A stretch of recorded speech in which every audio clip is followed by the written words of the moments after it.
Bonjour, hello everyone. I'm Nata, host of the Nata PR School podcast.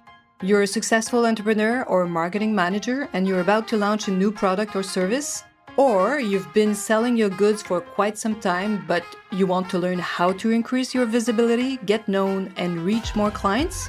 At Nata PR, we deal with real clients every day and we'll teach you simple, fun, and honest PR solutions. You'll learn easy steps to combine PR to social media right now. Keep listening and let's get started. Bonjour, hello, and welcome to the Nata PR School podcast, episode number 10. 10 already it's just incredible. I can't believe I've recorded 10 podcasts, and it's 20 for those who want to listen to the same podcast in French.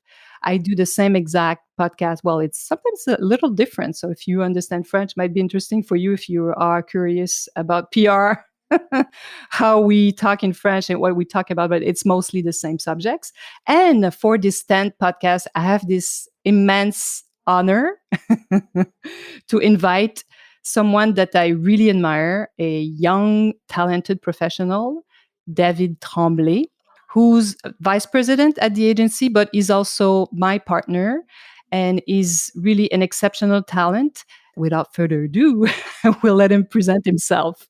Hello, Natalie. Thank you so much for having me. What a year, 2020.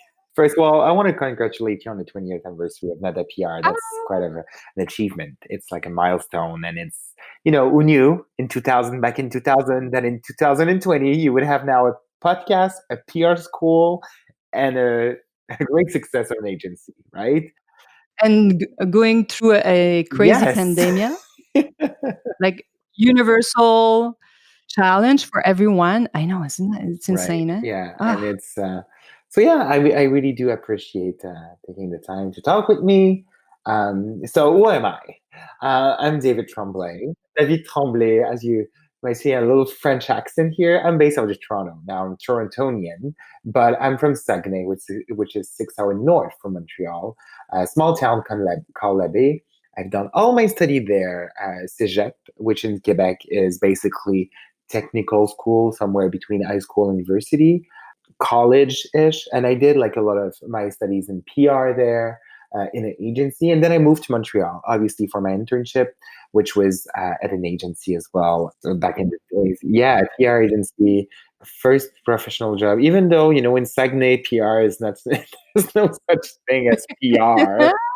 So I did that. And then I was there for 3 years and then moved into the marketing side because I wanted, to explore what it is to have, not only myself and my products to kind of influence people to talk about, but actually sell those products. So I was a marketing director Well, as you and those who are listening to us know, probably like PR is part of the marketing mix. So we're part of the promotion. So it makes sense. You were young, you tried PR, and sometimes we do have employees too that, let's say, they work with us. It's their first job after they graduate, and then they have the same question. So, maybe marketing is more my jam, and why don't I try that? And I know you did, and for like 3 years, almost 4. Yeah, and it was a distribution company of professional hair care and skincare. So quite interesting. Obviously, my forte is beauty. I know a lot about things, not but just beauty. You're really good. I know a lot about beauty, let's say, but I do know a lot about basically everything that is trendy and everything that is launching out there. But yeah, so I did that. And then a common friend of ours introduced me to you and to your agency. And then, 3 to almost 4 years later, I was at Nata PR in Montreal and then decided 3 years ago to move to Toronto to, manage the agency here and the team here. Yeah. And before we even go further, I forgot to mention that, but I rarely even think about that, but I think it's important to just mention it, and maybe people won't even notice when we speak and we have this conversation and this chat today. But there's a good 25 years of difference between David and I. And we're not on TV, so it would be more obvious if we weren't just behind a microphone, but the 25 plus are on my side. But this is interesting because it's happening to a lot of our clients too. Let's say you or president of companies or CEOs. owners who are Mhm. in their 50s, 60s and older. They have employees younger, but we live the same thing at the same time too. Even if this is an advantage for us, because I think we represent when we meet client. I think it's very reassuring to see that you represent a younger generation, obviously, and I do represent also I know their Yeah, past. exactly. I've seen the fax arrive, and, you've opened a TikTok account not so Exactly. long ago. Yeah, it's definitely a powerful duo. How you like to call it, the best of both worlds, right? The best of both world. This is exactly what we are proposing, and it's reassuring for clients who wants to still talk to a younger audience, obviously, because if you only talk to a certain audience, it might be dangerous, especially now that the everything online is so growing faster than ever. I find that we've probably fast forward through the pandemic to COVID a good 5 to maybe sometimes more than 5 years. Probably everything that's happening that we see happening. Some of our clients have increased their online sales by more than 100%. Mhm. Crazy, right? What's happening? Yeah. Let's talk about you, David, younger generation. But all this to say that I never think about it. It happens to me once in a while when you're telling me your mother is it's your mother's birthday, and I'm like, oh my god, or his mother has my age, but that's about happening once a year. Exactly. Oh my god, yeah. But I think we're both passionate about our clients and what we do, public relation, and we're still very passionate about our profession. And this is exactly why we're doing this podcast, right? And I do feel, the excitement that we have when we do launch a new brand or we do sign a new contract is basically the same. We do care about our clients, we do care about the media that we're talking to and the influencers, and that's the main base of where we're starting, right? That's the basement of the agency, and then it can only grow.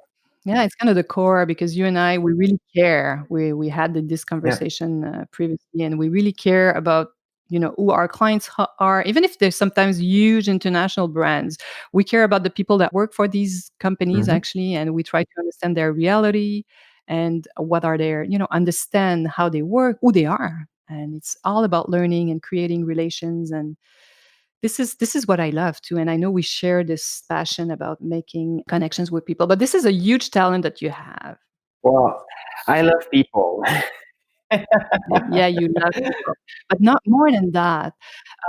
When I tell people, if you don't know what charisma is, you have to meet David. So one day, you who are listening today, if you have the chance to meet David Tremblay, my David Tremblay, because there's many Oh David yeah. Tremblay.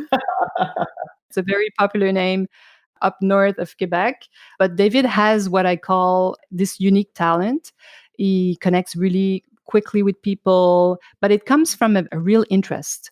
You are really interested by people. I think you have this, and probably it's coming from your own background. You weren't raised in a big city. You're coming from another a small village, and maybe I don't know. Yeah, there's something that's very unique about you, and it's one of your best talent, I Well, thank find. you, of course, but I do think that honesty and trust is something that you cannot invent. You can build something more, but it needs to come from like a real, genuine sentiment and emotion. And I do feel that because I said earlier, I love people, and I truly do. And it's really about knowing what they're going through, knowing what's happening, and what they're interested in. I do feel that this is really what fuels my my day and my PR strain, because in PR we always forget it, but there's public relation, and relation is definitely like it's even in the the name of the game. So we do have to work on those, and that's for me it's a pleasure every day to meet new people or to just nourish the friendship and relationship that I already have, and it's really important for me. So I feel like this, when you do that and you nourish those relationships, you do become a better PR professional. Yeah, it's the basic, right? This is one of my questions. You've already answered one of my what does it take to become a really good or what does it take to be a PR professional? And I agree with you, especially in what we do, in probably anything we do, especially because we have to build this relation. As you say, I always talk about the relations we have with our clients, the people that pay us, obviously, but we have to build relationship with influencers, journalists. Otherwise, you can have all the best clients paying you. They won't stay long with you if you don't have the other relations on the other side. Yeah, we have to be kind of insiders, right? We have to know what's happening. We have to be in the know of everything. And because our client first are that's a part of our service, but also that's part of the relationship that we built with those media influencers and organization because sometimes we need to, suggest brand collaboration. So we need to be aware of what's happening out there. And you were talking about what it takes to be a good PR professional. I do feel that curiosity, being, excited about new things, really does help to build a stronger career because getting interested in stuff or in subject that you would not usually see and you're going to search on Google or you're going to search everywhere on the web, it's really what makes it more interesting because you have to know what's happening out there to present new products on your brand because it needs to be in related to what's happening in the world right now. No, I agree with you. Like this is interesting. It's a skill probably. I think you can learn to become more and For more sure. curious. It's also part of we meet these clients. We sometimes you make fun of me because I like the car industry and you're not such a big fan, but we can work on an account like this. Me being more passionate about cars, you being more passionate about niche perfumes, for example, and have the same interest once we learn more about the product. But you're right, we need to find out what's behind it too. There's a lot of coach and wellness out there, but there's a core message there is finding the truth, right? Is it either personal or business or brand or product? What is really behind the product? Because everything that has been created, there's a reason for that.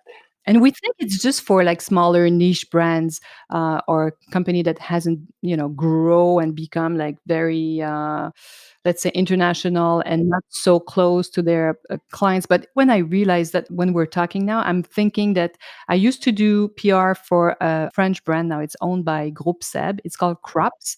KRUPS, Crops Company, and they still make small home appliances, especially espresso machine. And we did a lot of work for them.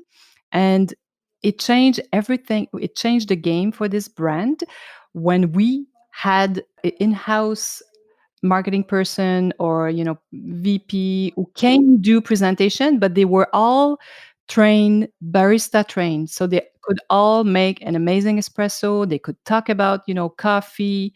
Then the media realized that, oh, okay, they don't just sell home appliances like kitchen appliances, they also sell a passion for coffee. And oh my God, it changed everything. Then they really were interested in, okay, why this espresso machine is also used by young barista who wants to learn how to make coffee at home. So we had a whole story. So even with something that can seem very like a consumer product, at first can change completely, especially if it's, well, obviously we love working with good product, you and I, and we also sometimes say no to some clients who want to just like throw something out there and sell something just for selling something. This is not the clients that normally we choose at the agency, but you're I right. do feel that if we are inspired by a brand, if we are inspired by the person behind the brand, well, we also know that media will be and that influencer will be because we see that there's something there. I do feel that inspiration is also a key to influence other about the brand, like you were just saying, right? Oh my God, the media that saw the this VP marketing doing his barista thing, I'm sure they thought, "Oh my god, me too. I wanna be that person. I wanna be that inspired of doing a better coffee and doing it myself." Yeah, let me ask a few questions. One of my questions today is there any like one or two clients that really maybe inspired you that much that you were able to create such a success, and why? Yes, so I have many, plenty of clients in mind, but there's two that, recently and also like that put like a wow factor in my work small, well, 10 years plus career. Well, the first one is a small boutique in Montreal called Etiquette.